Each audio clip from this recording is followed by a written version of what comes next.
போட முடியாது. Current bill எவ்வளோ ஆகுது? சும்மா ஏசி கேட்டுன்னுக்குற. ஒரு ஆளுக்கு ஏசி போட்டு உட்காந்துப்பாங்களா? போட முடியாது.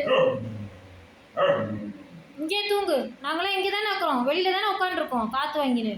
உனக்கு மட்டும் என்ன ஏசி?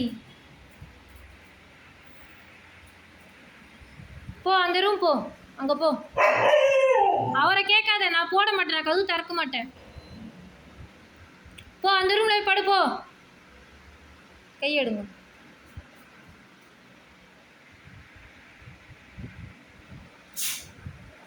போ.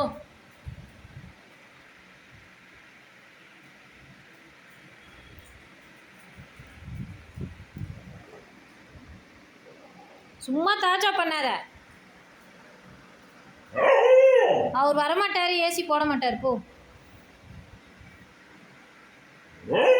வரமாட்டாருன்ட்டேன். அவரை கூப்பிடாத. மாட்டார், அவர் வரமாட்டார்.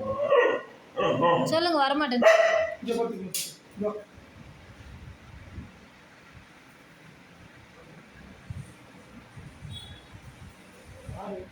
யாரு நீங்கள்? இது டிக்கி நீங்கள்ல, அதனால அங்கே யாரோ வந்துக்கிறாங்கன்னு போய் பார்க்குது. யாரோ வந்துக்கிறாங்க.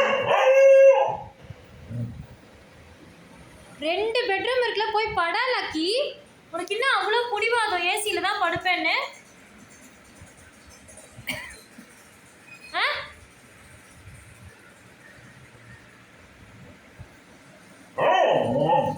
இருங்க, நான் திறந்து விடுறேன். வா வா.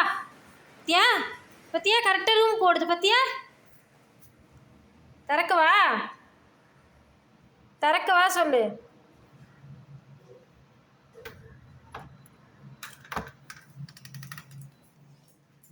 ஐயோம்மா, இந்த ஏசி பைத்தியம் பிடிச்சின்னு ரொம்ப உனக்கு மோசமாயிட்ட.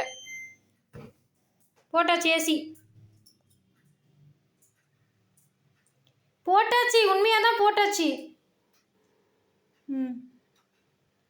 திமுரு பாருங்க, ஏசி ஓடுதான்னு திரும்பி பார்க்குது சவுண்டு கேட்டு.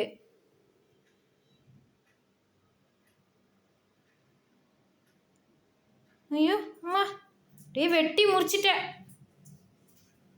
பாத்தியா இதுக்கு இருக்கிற இதுவை? ஏசியை போட்டு விட்டு கதவு இதில் என்னத்தை தான் பண்ணுறது?